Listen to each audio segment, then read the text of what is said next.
dig the music. Welcome to the sexy Brutale, where you can gamble your life away or join us for a mystery. So the sexy Brutale is a PC, PS4. I don't think it's on Xbox. I believe it is PC and PS4 only. Now I will get off right off the bat that this is the PS4 version, and there are a few little slowdown hitches in that here and there. Definitely, if you have a decent computer, the PC version is very smooth. I've seen people's videos of the PC version. It does not have the same kind of hitch problems that the PS4 has occasionally. However, it's still very playable. So the sexy Brutale, what is this fucking thing? Like, from the title, you might think it's some weird hentai or something. But no, the sexy Brutale is a mystery game. The closest thing I really want to throw out there is it's kind of like if you took the movie Groundhog's Day and mixed it with Clue. I get a very Clue vibe from the game, even though it takes place in a casino and all the characters don't really have anything to do with the professions of the cast of Clue, but I don't know, it gives me a very Clue thing.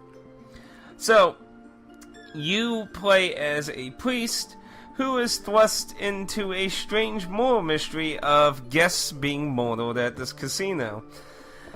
Your affiliation with them is shown as you encounter the characters, but it's kept very vague of that. You have a very small inventory of items depending on particular characters you're trying to save.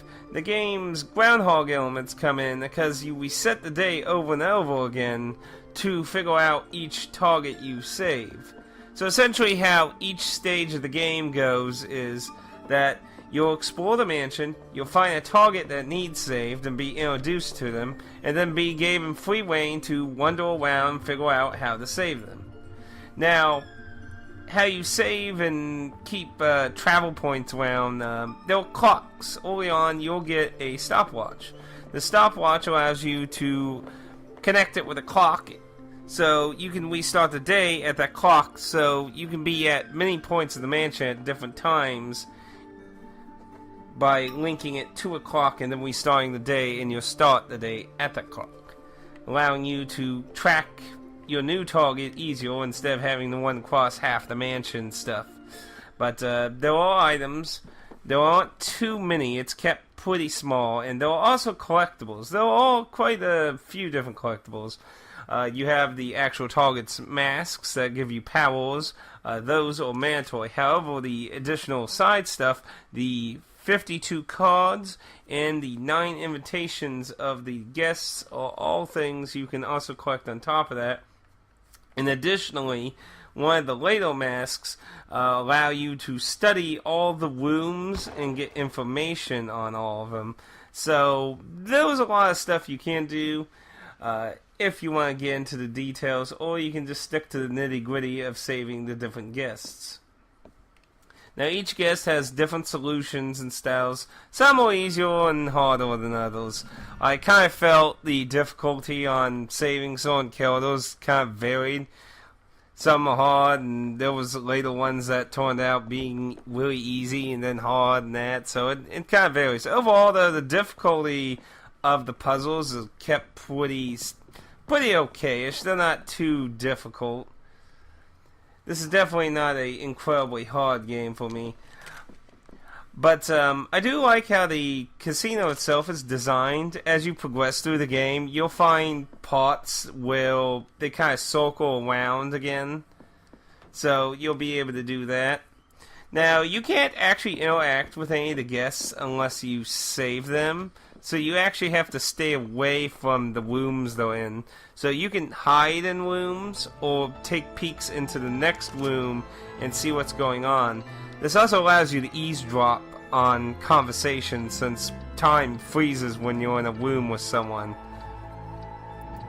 So it is a very interesting game, and time is moving forward unless you're in a room with someone or you have the game pause. If you don't have either of those two, the game's day is going forward. Now, there is no fast forward option. You get option to go to 2 specific times of the day, and that's it. So you can't just go somewhere and fast forward the game to get a particular scene set up. So that would have actually been a slightly nice option, but it doesn't do that. Now, one of the strange things I thought was about the game's design is when you go in a room with someone, they'll mask. Everyone has masks on. They come and kind of try to kill you or something. I've never actually failed at, so I'm not quite sure what happens. But it's to encourage you not to stay in the room, though. It is incredibly easy. Like, if you need to get to one side of the room to another side, it is very easy to outrun the masks and just simply go in. So they are usually not a threat at all, really. The aesthetic design of the game looks very nice. It's kept mostly simple. The environmental looking very nice, and there's some interesting little bits of dialogue here and there, a few jokes and gags at times. But overall, it's kept mainly on part. The music is fantastic in this game. If you're hearing any of it during this, you should check out the soundtrack for this game. It's very nice, and if you get the PAL version of the physical copy, which used to be the only physical copy, but if you get that version, you get a soundtrack with the game. GameStop for America actually signed up a deal to do a physical one in America.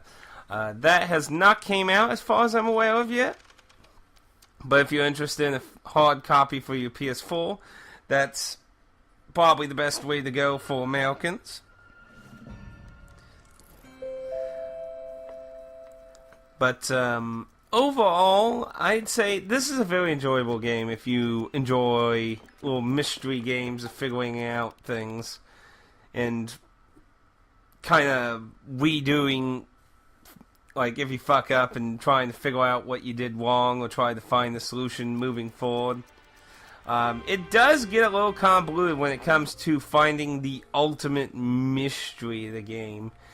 Luckily, though, you can keep track of things with a map in your menu. As you encounter characters in different rooms, it will actually log that location during that time period. So essentially, if you keep good tabs on everyone, you can actually get an overall trail of where everyone is during whatever time. Like, if you pause at 8 p.m. and look around on the map, everyone's location at 8 p.m. will be on your map. And as a small extra bonus, if you beat the game, it will actually unlock everyone. The survival, the victims, the people doing harm, and others, and it marks everything on your map. So you can find interesting. What's interesting is some of the servants have some interesting weird dialogue at some places. So those can be a little humorous too. But overall, the grand mystery is pretty much the hardest puzzle throughout the entire thing, not just necessarily the victims themselves. Though there is one in particular I think that was a bit tricky because of how it goes about it, but once you figure out what to do, I think that one ain't too much trouble. But overall, the game, I really enjoyed it. It's very nice. I'm glad I imported the PAL version. I don't really regret it. It was a very fun game.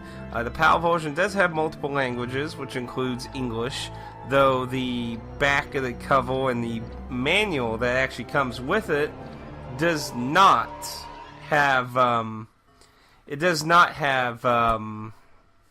English. It's in a different language. I'm not particularly sure which one, but what can you do? But it can be a little troublesome. Overall, though, I really do enjoy the game. I recommend it. Like I said, it's available for PC and PS4, and you can also get DRM free on GOG if I remember correctly also. So if you're on the DRM free or the Steam, obviously of course it's on Steam, there's usually nothing not on Steam. It's pretty hard not to be on Steam. One of the nice touches I like in the game too, actually, to throw out there is when you start, everything happens every single day unless you interfere with it. If someone gets shot, you'll hear that gunshot at the time they get shot. If somebody messes with the power will have that effect unless you do something of that. So all the things that happen to everyone happen on schedule, and you get cues for those. So when you're playing your first day, and you're trying to deal with the forced situation, you'll see all kinds of weird shit happening in the mansion, and you'll slowly find out what each of those things are related to in that. And I think that's a really nice touch to keep it pretty streamlined, because overall there is no real loading. Like, the closest thing loading is something that happens like way at the end of the game. Aside that, you pretty much seamlessly walk through doors into another room when you go, so it keeps everything pretty nice and go. There are a few little additional secrets besides the little added incentives of finding like the invitations and the cards. There is a slight secret ending kind of event that does involve collecting everything on top of it, but it's not anything that really adds too much to the story. Just a small little dash to the plot twist a little bit, but it doesn't really add anything to what you find out that. But I definitely recommend checking out the Sexy Brutale if you like horror, not horror, but I mean like mystery stuff, mystery. And at this point, I'll go over what I thought about the plot, so spoils ahead, my dear friends. And if you have any comments on that, of course, leave them down below. So let's move on to spoiling. So, the plot. What did I think about the plot? I think it has a really nice start and midpoint, but I think once we get to the actual end and understand what's going on, I kind of didn't like the grand reveal, essentially that, again, massive spoilers here, but I didn't really like the grand reveal of that this is technically just all fiction, really. That what's happening, what we're experiencing is mental, not actually real, which would make some sense, considering some of the things that happen at the very end, getting to the point of being completely unrealistic, but I didn't like the idea in general that the main character is the actual person who caused everything to happen, and also punishing himself because of what really happened, where he accidentally murdered everyone he loved and cherished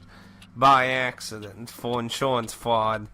I mean, it is tragic, but I don't know, I just kind of thought it'd be more interesting to, I don't know, a more satisfying end. It's definitely not the worst thing in the world by far. It's not terrible, but I mean, I would much rather have had something more interesting in its conclusion. But you know, that's what they created. That's what they did. So that is my thoughts on the ending plot.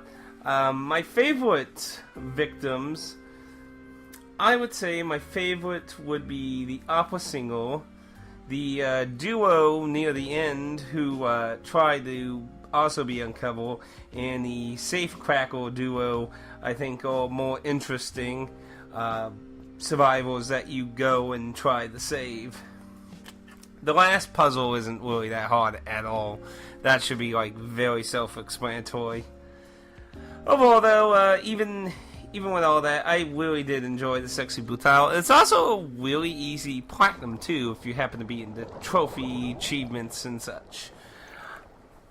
The hardest thing, really, is essentially getting all the cards, which, if you examine everything and open up everything, you will bound to find. And what I mean, basically, if you're wondering why I'm mentioning that, I mean, there are a few that are hidden in things, like there's one camera that has a card fall out of it when you examine it, so that's why you literally examine everything. I'd say the only tricky thing, I think, is like 2 or 3 of the invitations, I believe. I remember the voodoo chick's invitation's a little convoluted compared to most of the other characters, but you can easily find a guide if you're interested in that. But overall, it's an enjoyable, very charming looking game. So let me know what you think. If you have any questions or anything, again, you are free to leave a comment down below. And thank you for joining me in our little gambling game. And may you enjoy your festives at the sexy Brutale. 私の作った